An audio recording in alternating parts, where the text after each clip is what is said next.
I see right now that could have played in any era and probably still be the same. That's Jordan to me. Could play in any era. It'd be the exact same. Exact same. You don't think LeBron could play in the era, in the past era? And be the exact same as he is now? I don't think so. Not a lot more physical back then. That's my point. Right. So like a lot of stuff that get called now wouldn't have got called then. Right. The reason why I say Jordan because he played in the physical era. So if you take the physicalness away from Jordan and put him now, he should be off the charts. Yeah. Because we already see a version of him. We've seen two versions of him. Who the two versions? One was my close friend, that's Kobe. No. And you saw how that version worked out. He dominated. And Kawhi in it now. And you see how that version is working out. Yeah, you see that version. He's dominating now. You understand what I'm saying? They're doing that in two different ways. You know what I'm saying? Whereas I see Kawhi and I think like he has the foundation of the Jordan, but he don't have everything else. When you say the foundation. So it's like if you say somebody's a robot or somebody's else. Okay. I see. So like if you look at the spots and everywhere he shoot from, things that he does is everything with Jordan. Oh. If you look at the whole, see that's what I'm saying. I get like it for me, I process everything in a certain way. He said the spots. Yeah. So like wherever he shoot from, when I say Jordan, like wherever he shoot from, that's where Jordan shot from. Right. Baseline. Yeah. Yeah.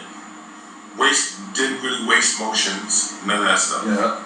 So if you look at Kobe is all that, but he has the flair of Jordan.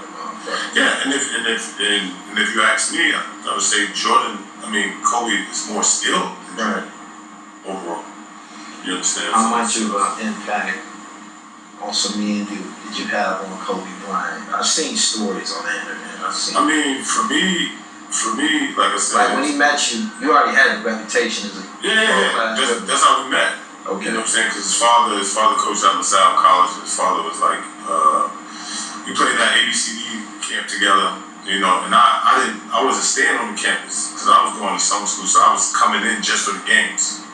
So at this point, I became, All-American. So they bring me up to the camp, and like when I get there, they're like, they put me on the team. So the first day I'm playing, I'm like probably the biggest name on the team at this time. So we playing, and it's like a dude that's taking all the shots. I see what you said. He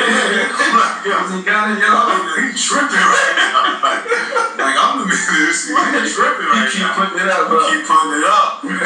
So right then and there, everybody kind of knew. Like everybody's like, man, he walked like Jordan. He act like Jordan. Like so, but when you're young, it's like, and I think those life lessons for him, rest in peace, prepared him for the NBA. And then I think coming from overseas helped him because he was used to being isolated. It didn't seem like an addict either. No. That's what I'm saying. So it was like, so what I mean by it is like, him coming from overseas played a big part of how he handled everything. Right. Because when you're young, you can be cruel. So we had a camp with 200 people, and 200 people were like, man, that dude crazy. They keep joining up. They take somebody with a strong personality to not change what they believe. Right. You know what I'm saying? Because most of us are, we're programmed to go with the flow. And then, especially back then, if you don't go with the flow, then you're a problem. Yeah. You understand? Like now we have, now in university we have more stuff we can say. If you could go against the flow, more of a pioneer. But back then it was like, what? He tripping. So then one day, but he could do everything. One thing I can say, as soon as I met him, he could do everything Jordan could do offensively, like fade away, everything. But he couldn't like really dribble that good. Yeah. You know what I'm saying? So his pops was like, you think you help my son dribbling? I'm like, yeah, whatever. Because at this time I'm off him, so I'm like, yeah, whatever. Right. I'm like, well, I'll be here early, and I always warm up and work out. Right. And then, I was just saying some BS. Because I didn't think he was going to come anyway. Then he showed that I get there, he already there. So then we just started working on stuff. And then, like I said, over the years, I would see him and we would do stuff. And I just always took it as a friendship. You know what I'm saying? Because we just was good friends. So I never looked at it as, oh, I have an impact on this person. I just took it like, yo, I'm in the gym working out. You want to work out? It's like you go lift weights and you're being like, yo, I'm trying to get in shape. Like, yo, come lift weights. So I always left it like that. So I never spoke on it. You know what I'm saying? And then the month before he retired, he the one that, you know, Boston, he did an interview and he was like, yo, they was just talking about his career. Yeah. And he was like, yeah, you know, Shamgar told me how to dribble, whatever.